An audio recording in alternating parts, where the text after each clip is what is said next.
Hello.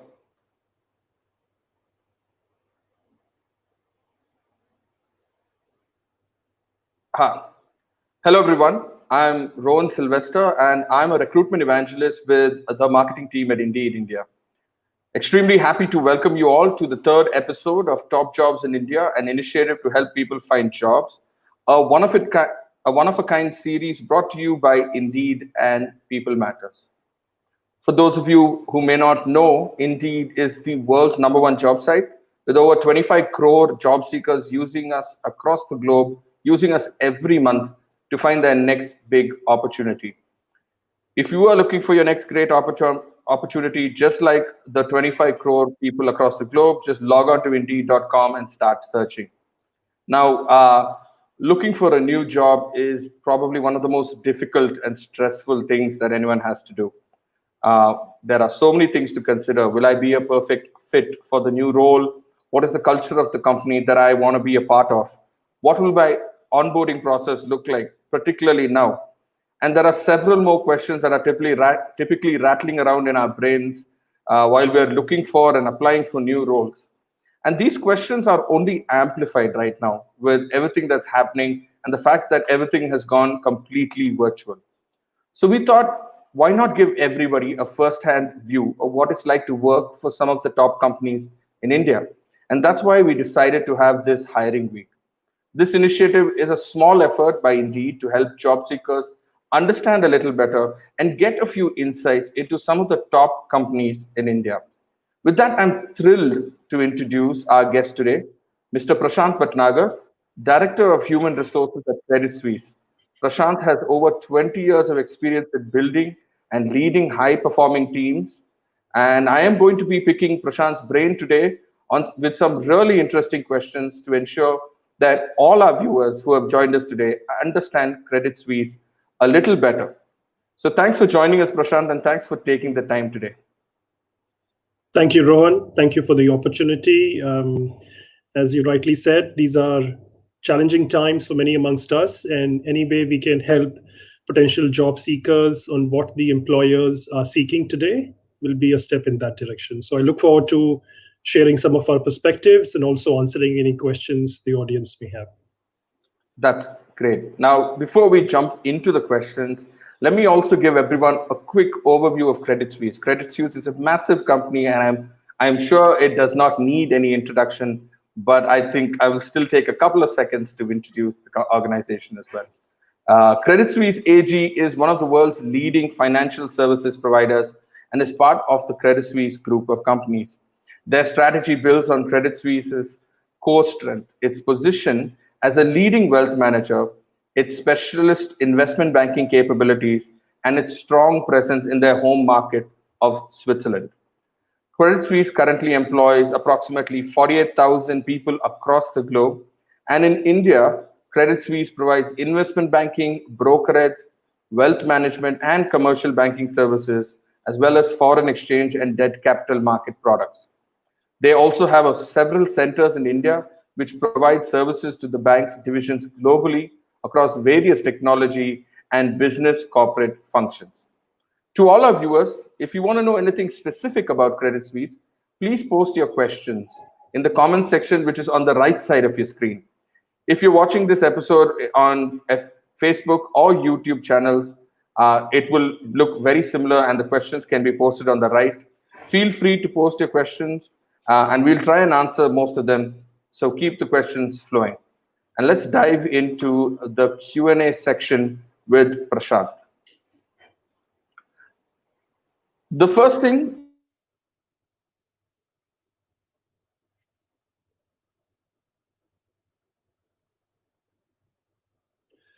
We'll wait for Rohan to join. I believe he's having some difficulties with the internet, which, as you can imagine, is also a consequence of us trying to make technology work at scale and in ways that perhaps it wasn't planned to.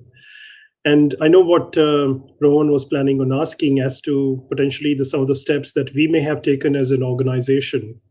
And I think one of the steps that you can imagine is required and was taken by the firm was to invest and upgrade its technology infrastructure given the fact that over 90% of the people which were once operating from the office had to move in to work remotely. That was the cue I had. So Rohan, now that you're back on live, I'll Sorry, hand it back to apologies. you. I just got knocked out. I said, so there's a lot of talk about unemployment in the news. So how do you foresee the overall job market in India shaping up in the next 6 to 9 months, specifically in the BFSI domain? Sure. So Rohan, I think if you look at the industry that we hire, you look at the mature markets and you look at economies like ours. Clearly, when you see the results being announced by the banks, particularly BFSI, there is a return of strength to both revenue but also profitability across to that. And when you begin to look at that, consequently, the jobs will follow. Now, depending upon the nature of the industry you are in, if you look at, for example, insurance, tremendous opportunities right now because the insurance rates have gone up. In certain cases, unless you are in kind of certain type of insurance categories. But when you look at banking, the need for people to bank continues to be high in this environment. So over the next 6 to 9 months, I think after that blip of jobs that were either put on hold or deferred for some time, we anticipate job levels to go back to the pre-COVID levels, what they were. They did dip for the first 6 months of the year, but we do anticipate them going back to the original levels pre-pandemic. But that's excellent news to hear, because I'm pretty sure a lot of job seekers right now are worried about the number of jobs that are out there, and if there are enough jobs for everybody. And it's always great news to hear that we should be going back to pre-COVID. My next question is, when you look at Credit Suisse, what are some of the major roles that you're hiring for right now and planning to hire over the next 6 to 9 months? Sure. As you were describing in our introduction, we do a number of kind of services out of India for us, both as a business corporate center, delivering kind of work to many of our divisions globally, but also some of the work in the banking space in India. As was the case previously, we continue to have a number of jobs in those divisions, be it technology, be it in the area of risk and compliance, be it in the area of private banking, and so on and so forth. All of those jobs are available even today as they were available previously. And I'm sure we can share a link with our viewers in terms of what those jobs are so that they can find those jobs and learn more about them, which are all available on our public website. Awesome. Thank you so much. That's great to hear. My next question is more about locations. And I know this is a very interesting question to ask, particularly in these times. As you can I'm sure the viewers can see, we are both at home taking this call. So are there any specific locations that you're planning to hire for? And also, given the fact that a lot of companies are pivoting towards a hybrid workforce, is Credit Suisse planning to open up, some of the roles completely remote, just for only remote work? Maybe there's some long-term workforce strategy that you can talk about. Sure. Thank you. So Credit Suisse in India has predominantly presence across Pune, Mumbai, Gurgaon, and Bangalore. Those are our kind of big presence that we operate from. And as you rightly said, in today's time, there are individuals who are operating from cities other than these four because they're either working remotely, they've gone back to their kind of where their family presence is, and so on and so forth. From a response to the pandemic situation, at least in India, we've allowed what we call a phase one working from office through end of the year, which means most of the individuals, which would perhaps be deemed as non-critical, do not have to be in the office in these cities through the end of the year, possibly early next year as well. So if you are a job seeker today, let's say sitting in Jammu and Kashmir and wants to consider applying for a job with us eventually in Pune or Mumbai or Bangalore, the good news is you can apply for a job now, get interviewed, and if you're found qualified, given an offer, but continue working from Jammu and Kashmir through the period, it is safe for all of us to return back to the office, which is not expected until early quarter of next year. So that's kind of the plan from that standpoint. Now we have, and given this situation, we are certainly evaluating other ways of working. What you're referring to is, are there certain roles which could be perhaps permanently remote, as an example? And we have this pilot going on in our offices in Switzerland, where we are evaluating what we call new ways of working. Based on the results of that finding, it is quite conceivable. However, what we have continued to do, as was the case previously, is continuing to focus on jobs that may be part time in nature, more so than before, and also jobs targeting individuals, for example, certain sections which have been denied of those opportunities because they took care of, for example, their family members or dependents. So we've run a program which we refer to as real returns, allowing women on break to come back from break into the workplace. So some of those practices continue, but from a longer term, only remote is a pilot, which results are awaited, and we'll see what the implications are for India. That's great to hear, Prashant. And I'm glad that organizations such as yours are experimenting with this. I know it's not an easy decision to take, particularly in the BFSI segment. It can be, especially because of the data privacy rules that you're probably following. So I'm looking forward to hearing about Credit Suisse experiment outcome in the future, and all the best with that. Thank you. So my next question is a very interesting one, particularly because this is, I think, something that most job seekers would want to know. Let's say you were to apply for a job. Let's say I was to apply for a job at Credit Suisse. What would be the expectations from me in terms of skill sets or maybe work experience? What should I, at what level should I be? I know it's given, it's difficult given the diversity of the roles that you probably hire for. But if you could just talk about a few key roles and what Credit Suisse expects from candidates in these roles, I think it would be a great benefit to our viewers who are planning to apply for Credit Suisse. Sure, Rohan. So, as you rightly said, each job will have what we call job specific role requirements. If you're joining technology teams, there will be certain requirements in technology. If you're joining our risk teams, compliance team, there'll be some specific expectations associated with the job. However, what is likely to be common across all jobs are what we call certain foundational behaviors. These behaviors are what we look for in every candidate, regardless of the job they're applying for.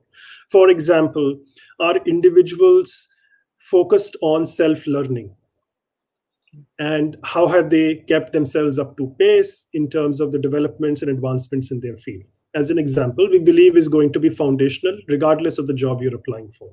Similarly, we are looking for individuals who are curious, who are looking at alternative ways of solving the problem, who are good at even framing the problem, because half the time the framing of the problem itself leads to the solution discovery. So how do you think about that? We're looking for individuals who collaborate. We're looking for individuals who take ownership. We're looking for individuals who are able to drive decisions and move forward. So for us, those foundational principles and behaviors do not change. In fact, if one were to say, they become even more pronounced now because we are having to work remotely as opposed to coming together and working. So that ability to work in a collaborative manner, to look at different alternative solutions, to engage others, to transparently share, to continuously learn are foundational behaviors that we believe are required in every job that you apply for at Credit Suisse.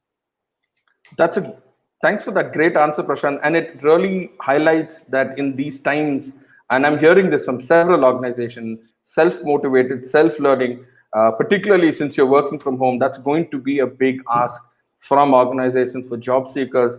And any job seekers who are looking to apply right now should be looking at this as a skill set that they should improve if they don't have it. I mean, if they have it, and gain if they don't. So self-motivation and self-learning.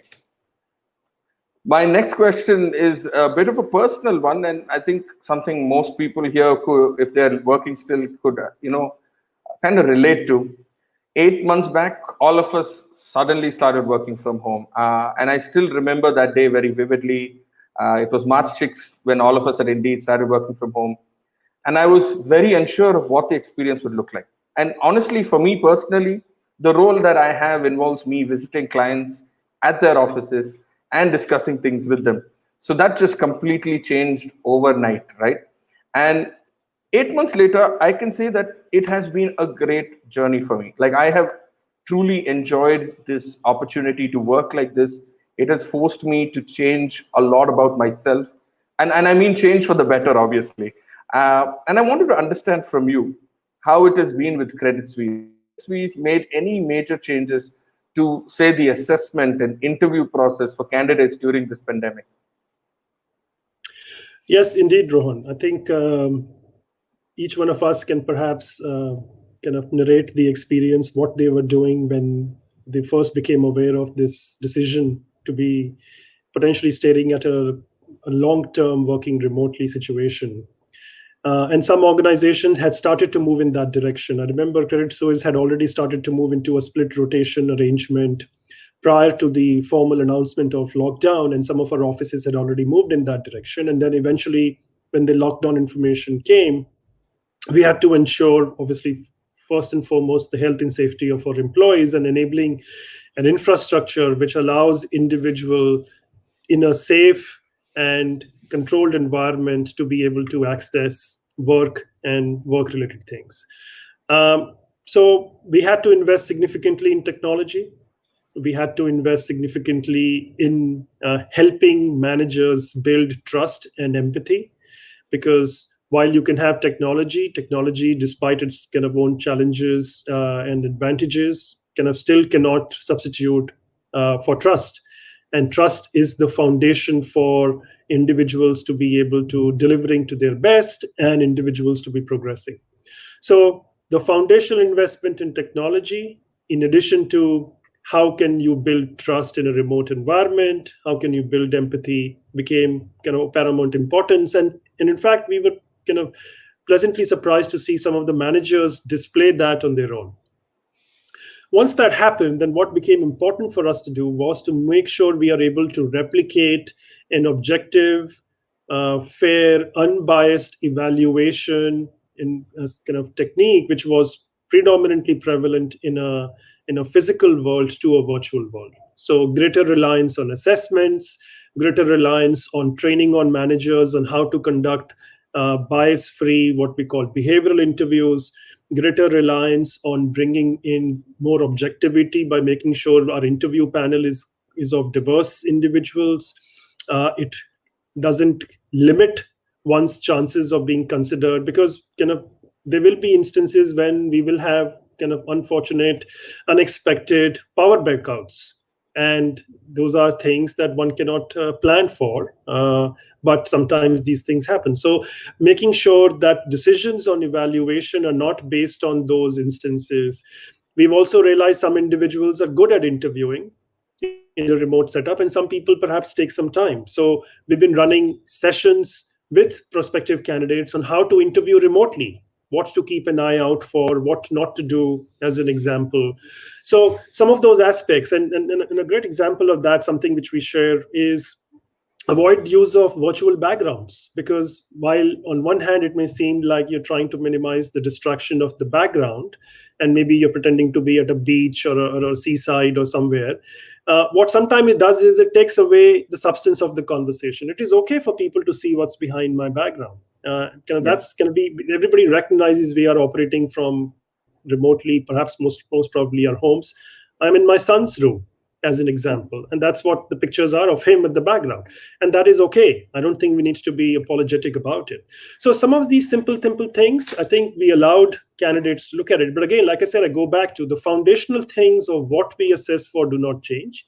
We just had to invest in technology to make sure we can replicate that environment and do it in a bias free, objective manner, and we've seen some good results of that, and that investment continues going forward as well. Yeah, I like that you brought up the fact that you're in your son's room, and it really hits home the fact that things are so different, and we have to be empathetic of the fact, especially with job seekers, and understand that for them. My next question is, do you have any easy tips for candidates that can potentially help them stand out in a Credit Suisse virtual interview? Yes, I think starting with what I've mentioned, kind of make sure, depending upon the format of the interview, if you're doing a video interview, kind of our advice is kind of make sure you are against some kind of a natural background. Try and avoid virtual backgrounds as much as possible. Make sure you're looking at kind of investing in some kind of good quality headsets as much as possible. Try and not use the kind of the devices, microphone or speaker, because while the speaker may be okay, but the microphone will perhaps give an echo of the ambient environment. So again, try and invest in that. We've also suggested to candidates, if possible, invest in a small, inexpensive UPS for your Wi-Fi router, because you don't care about the electricity going off, you care about the electricity to your Wi-Fi going off, which can obviously disconnects everybody. And these are fairly inexpensive kind of investments. Assuming we get the infrastructure out of the way, I think in a virtual environment, one of the things that we recommend to candidates to do more so than before is shorter sentences, more direct, more specific, and use some spacing in between and use silence. So when you have responded, stop, clarify, is this in line with what you were looking for? Is this what you were expecting? That allows the conversation to progress well.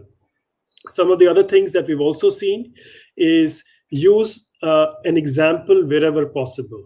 So instead of providing generic situations and generic responses, give an example that closely resembles the question being asked. For example, when I was in this role, I did this. These were the actions I took. These were the results that happened, which then relates to the individual. So those aspects then allow the individuals to gain not just clarity, but also preciseness in their communication to move the conversation forward. Awesome. That is actually very clear. And I think we are also practicing some of that during this webinar where we're using, a microphone that is not actually the laptop microphone and keeping it very easy to, I think. My penultimate question to you before we start taking questions from viewers, what are the additional steps that Credit Suisse has been taking to ensure a great candidate experience during this pandemic, be it a virtual interviews or onboarding? Sure. I think the first is recognizing that we need to acknowledge each individual and begin to answer some questions that they may be on the mind. So if you're a candidate, I think the question which perhaps a number of them are asking is not just about how will I be evaluated, how will I be doing, but is there an expectation for me to show up to work tomorrow? Because I may not be comfortable, right? And I think that's the first question which a lot of people are asking, and we being upfront about it, saying at this point in time, there is no expectations for anybody to be working from the office unless your job is critical and requires that to be the case, in which case we will have that discussion upfront, which allows you to plan. There are individuals, and like we started beginning of the conversation, I work out of Pune, but I am in Delhi at the moment. And there are many such individuals in my team who are in different parts of the country to be with their family, to be with their friends, whereas their work location is different. So I think the first thing is sharing that transparently with them about the flexibility that we have, and the health and safety remains primarily important. The second aspect is kind of how do you convey the culture of the organization during this period, and a lot of that is therefore making sure we continue to have some kind of a human connect. So what would have happened previously during an in-person interview, we're making sure there is at least 1 or 2 rounds of video interaction, which is not just answering and evaluating you, but also helping you clarify what is it to work in that environment, what could you expect, so how would you get onboarded, how would you given the material and access to systems, for example, and kind of the arrangements associated with that. The candidates are also then invited to obviously reach out to individuals they may already know in their network who are working here, because kind of the best source of kind of the so-called true and authentic information about the organization is people you already know, who will perhaps speak in an unbiased manner. So creating that opportunities. And finally, I think what we've done is we moved everything online, which allows individuals to consume this at their own pace, which allows individuals to then recognize what's important. So instead of trying to fit everything on day one, we're saying, all right, here is what needs to be accomplished. Why don't you pace yourself? We realized, for example, in number of instances, we've had to adjust to individual schedules. We've had some young mothers who said, hey, I can log in early, but I need a break around, maybe let's say about 12 to 1. Sure, kind of plan your days around some of those personal commitments as well. Somebody kind of commented, we're not working from home, we're sleeping at work. So depending upon how you look at it, how do you make some of these integrate and don't not look at them as concessions, but really core to who we are. So that allows some of these things to happen more seamlessly, and creating that what I call the human element of it. And I think if companies kind of show that side of it, which many of them are already doing, I think it goes a long way, because people are looking for is trust, security, safety, comfort, and obviously then it allows me to focus on, will I grow, will I develop, will I learn from a career standpoint. But the foundational element right now is trust and of safety and security, and I think that's what we're trying to make sure people understand. That's great answer, Prashant, and it really brings home the fact that I think personally the flexibility that working from home has given me, I've come to really truly appreciate it. I've been, as you said, as you mentioned earlier, you might just need to run errands sometimes in the middle of the day, and that's not a big problem anymore. As long as everything gets done, it's a great experience. My Yeah. final question for you before we jump into viewer questions, and this one might be hard for you to keep short, but if you had to call out just three things on why a candidate should join Credit Suisse, what would they be? And I'm sure there are more than three things on why you should join Credit Suisse, but we're just trying to like filter it. Sure. I think the way we look at it is there is the industry and the space we operate in. There are the results that we have delivered, but there are the foundational beliefs that we have, right? So you spoke about who we are in terms of our business focus, kind of leading wealth manager, strong investment banking capabilities, recognized as a leading wealth manager in a number of years across many countries and businesses we operate in. We've been around for over 160 years, driven on the promise of entrepreneurship, driven on the promise and the foundation of making progress. Those are the founding beliefs of the organization. When it comes to people, one of the things that people tell us that they are drawn to the organization is the opportunity to build career within the bank as opposed to having to look externally. So a number of individuals have been with the bank for many, many years because they moved internally and taken on progressively different and increasingly more responsibilities. So the opportunity to what we call move within the bank and take up internal mobility is a big thing. So if you're looking at making a career beyond your first job and expand, that's an opportunity, and that could be international as well, not just limited to kind of moves within one country or region. The second aspect of it is that we are operating in an industry which is still foundational to how kind of the economy works. If you are if you are a company, how do you grow? You grow by investing. How do you raise money? You raise money by either kind of taking loans. You raise money by going to the primary market, secondary markets. You raise money by kind of acquiring companies, or you acquire companies, and for that also you need money. So there are these aspects of it. So we make trade happen through various mechanisms in place, right? So for us, that's a foundational element of how the business works. And for that, for us to be doing that and being viewed as a leader in that space consistently year over year, must be doing some things well. And thirdly, if you're a candidate who cares about the environmental, social, and governance responsibilities as well, not just caring about the profits, that's a place that we continue to remain focused on. We do so much in the space, not just because we are mandated to, but because we want to.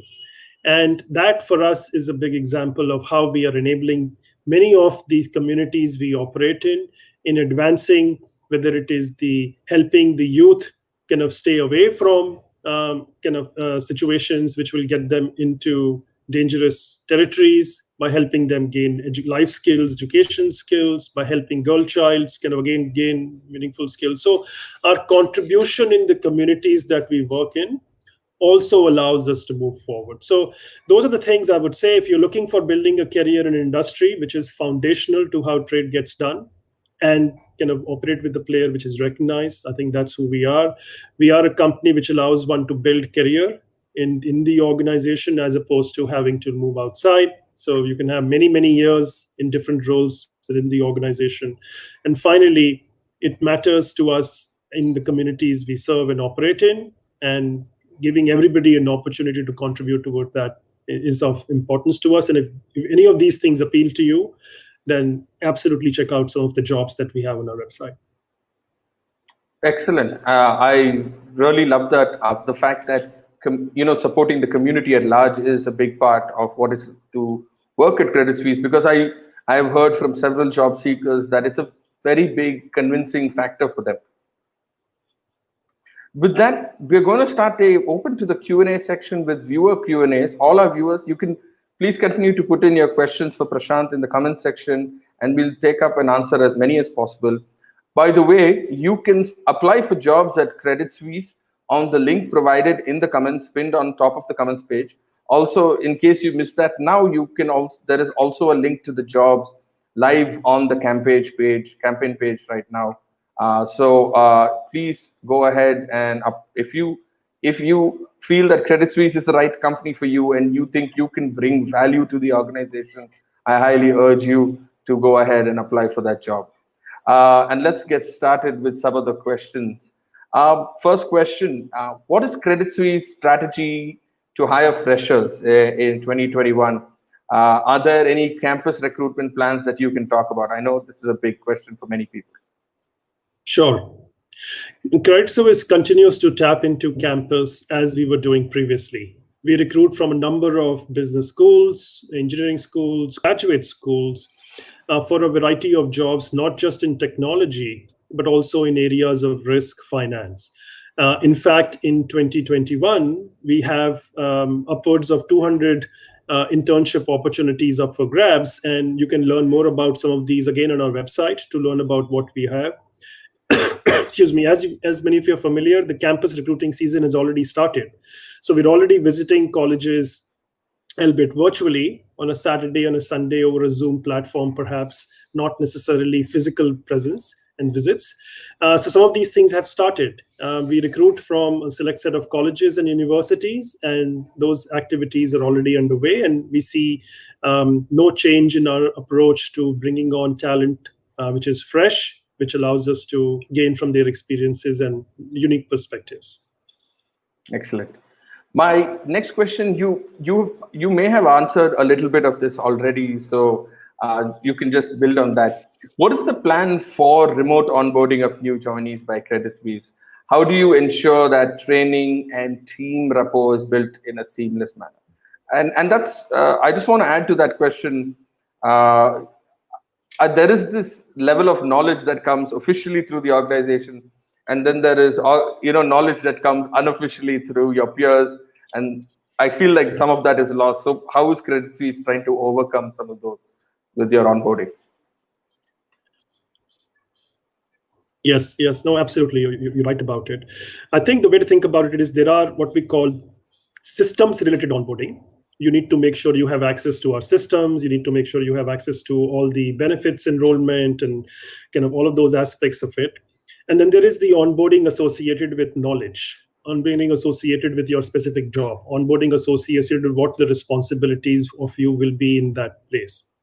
What we focused on is obviously through virtual onboarding, enable individuals to get remote access anywhere, any part of in theory world, but obviously because of sensitive reasons and taxation, for anybody working with us in India, it doesn't matter which location officially you will eventually be working from, you can get remote access from anywhere. What that then allows you is you can access our systems as if you were working from office as opposed to working from home. So once you get the systems aspects out of the way, then the next element of the onboarding is really making sure individuals know what is our founding belief, what do we value, what are the principles that are kind of important for us, perhaps non-negotiables? What is it kind of that it is important for you to know in terms of how to recognize, how to reward, how to grow, how to plan careers, and so on and so forth. And then there are what I call business and role specific onboarding. So let's say you're joining a technology team. One of the things you need to know is what is the infrastructure of technology? How does that work? What are the tools that we use? What are the methodologies that we use? What are the frameworks that we use? Because there are many available externally, but we may not be using all of them. We may have chosen some of those things. Being a bank, what's also important for us is to talk about some of the data privacy and cyber kind of security related considerations, given more so it's important. What does that mean? What the implications are for us as an example. So some of those kind of form part of it. And once you are then on the job, then the next conversation is about, okay, what are the goals for you? What do you need to do over the next 30 days, 60 days, 90 days? What things you need to learn? If you're a fresher, it's a very different experience compared to somebody who's experienced, where the experienced person has to understand the context of the organization. Fresher not just has to understand the context, but they may have to learn skills as well. So how do you build that kind of is going to be critical as well. That's how we enable that virtual onboarding. And kind of we've had a number of instances where it has worked seamlessly, and we continue to look at kind of other aspects of it. For example, after you've done this, some of the programs are also fostered towards how do you build trust in a remote setup. To your point, one is how do you get that information, which is these so-called unique to the organization, but is typically shared over a water cooler conversation. Yeah. There isn't a water cooler conversation happening. It is not in the strictest sense of the physical word. So how do you create that? And then for how can you create those in situations as well? So those are the aspects that we are kind of doing and focused on. And so far, so good. And I'm sure there will be new things along the way that we will continue to focus on as well. Thank you so much for that answer. And that really helps a lot of people. My next question is, and this one is really interesting. What are some of the initiatives taken by Credit Suisse to upskill their existing employees? And I want to add, I'm adding to that question as well, like how has this COVID scenario affected these plans or changed these plans is a better way? Sure.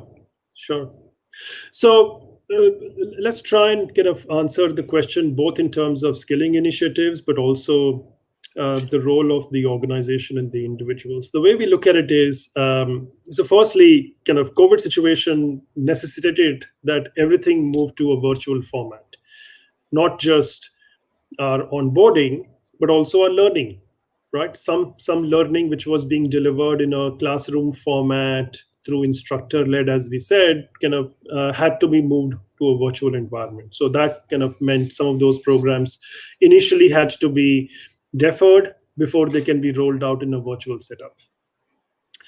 We look at organizations' role as creating, think of it as a map.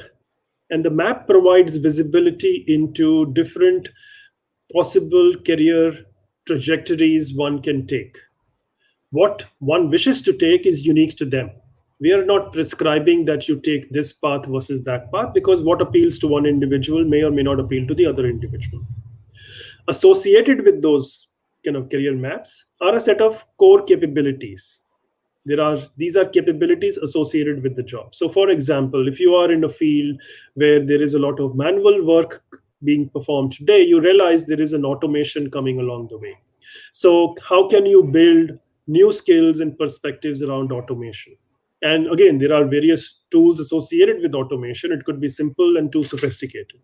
Similarly, if you are in an industry like ours, which is highly regulated, there are always new regulations being passed for which you have to comply with. So keeping pace with that, making sure our people are fully familiar and available and accessible to those programs. And then there are some programs where we need people to be able to develop new skills, kind of whether it is, let's say, a coaching for a senior leader, as an example. It is certain certification, which we don't necessarily have. So working through our partner network, working through our understanding of what we need, and yet allowing flexibility for individuals to tap into additional resources which will allow growth. But it starts by first beginning to identify what shape do I want my career to take? And for those future aspired roles, what capabilities I might need, which I don't have today, and therefore, how do we bridge? A lot of times people assume new capability bridging is only through learning or training program. A lot of that can actually be crafted in your job by maybe shadowing somebody else, by creating those stretch assignments for you. So I think start by identifying and articulating their aspirations, and then work backwards to identify those capabilities required in those aspirations and how can we build those. Thanks for that, Prashant. And I'm going through the questions, and then there are a couple that seem to be repeating themselves. And these are just the last few questions I'm going to ask you. And I think the best way is Credit Suisse is famous for being in the BFSI sector. And some of this, I see two questions here where they're asking about the scope of employment for, just from a tech perspective with Credit Suisse and with cybersecurity, especially in some cases. But I'm going to put it in a single question. What are the tech opportunities at Credit Suisse right now? Sure. So technology is disrupting every industry. Banking is not immune to it, if you think about it. The core act of banking is enabled by technology, but also technology enables a lot of collaboration. Technology enables a lot of foundational stuff. We won't be able to have this conversation but for technology, as an example, right? Yes. So we continue to invest in what we call our core banking, core applications, which are not going away overnight. But not just as employees, but our consumers are also now wanting to engage with bank in a technology kind of way. So developing a lot of those interactions with technology for our kind of use by consumers is an area we are investing in. Cybersecurity continues to be a big focus for us as also for others. How to make sure we're building that kind of systems which are likely to be targeted, being targeted previously as well, being a bank, but even more so. So how do we build that security in our infrastructure? We've moved from a very safe in the office kind of secured environment to literally 90% remote, kind of in the individual's workspace. So how do you build in and introduce additional security measures, which is not necessarily just cyber, but other security measures? So we, for example, conduct a lot of phishing tests ourselves to know kind of if this is something which an individual may fall victim to. And then obviously if somebody does that, then they are kind of recommended to attend some additional trainings and how to keep an eye out for and so forth. So cyber awareness as an example, not just this. And continue to invest in kind of infrastructure related work as well. So technology continues to be an exciting space for us. We have a number of jobs globally within the bank in technology, not just in India. And technology is foundation to who we are, and it's an exciting place to be working with us. Well, excellent. Thank you so much. And I'm sure a lot of the job seekers would appreciate the answer. And with that, I'm coming to my last question. And this one is an important one. It's talking about diversity hiring. What is Credit Suisse doing differently to hire diverse candidates? And I think I was looking at a few other questions here, and I think I should highlight also, and I think from an age perspective, what kind of diversities is Credit Suisse looking at as well when you're hiring? Sure. Some of our practices to bring in diverse talent is obviously not just contextual to a region or a market, but it is also contextual to what is applicable under the countries that we operate in. In certain countries, for example, it is acceptable to ask prior backgrounds. In certain countries, it is not acceptable even to ask, for example, prior compensation history, something which we take for granted, let's say, in a market like India. Yeah. So many of our practices, therefore, have to have that element of what is possible and what is a good practice. When we look at bringing in diverse talent, and diversity could take many shapes, whether it is around gender, whether it is around sexual orientation, whether it is around age, ethnicity. What we are looking for is the diversity in thinking and diversity in thoughts. So first steps are making sure we partner with organizations, we partner with institutes and bodies that allow us to tap into this diverse talent, that allow us to identify such diverse talent, and kind of where these talent is perhaps available looking for roles and opportunities. Identification is not sufficient, because how do you then build your assessment techniques? How do you build your evaluation techniques that make sure that a diverse candidate is not disadvantaged because of certain other kind of aspects of it? So sensitization programs, interview training programs to look at objective evaluation. For example, one of the things that we share with our interviewers is when you're evaluating candidates, you don't compare one candidate to another, you compare candidate to the selection criteria. So it isn't about whether candidate A is better than candidate B. It is about candidate A versus the selection criteria, candidate B versus the selection criteria. These are foundational but important shifts, because as evaluators, many times you compare two candidates, but you lose sight of what was the evaluation criteria. Similarly, we're also focused on making sure that we identify what are the core requirements in the job and what are what we call good to know. Because sometimes we've seen in our experience, individuals who get disadvantaged or differentiated against were perhaps differentiated against based on some of the good to know. So again, breaking some of those stereotypes, breaking some of those kind of old, sometimes unconscious biases that may be in existence, that allows us to do. Holding managers accountable. We've also introduced a number of measures which says if a manager is, for example, kind of not looking at kind of in this example, if the manager is not looking at bringing on diverse talent, then providing an explanation. Did you interview a diverse talent? Why did you not consider evaluating a diverse talent? We're not necessarily insisting they hire, but why was a diverse talent not even considered, as an example?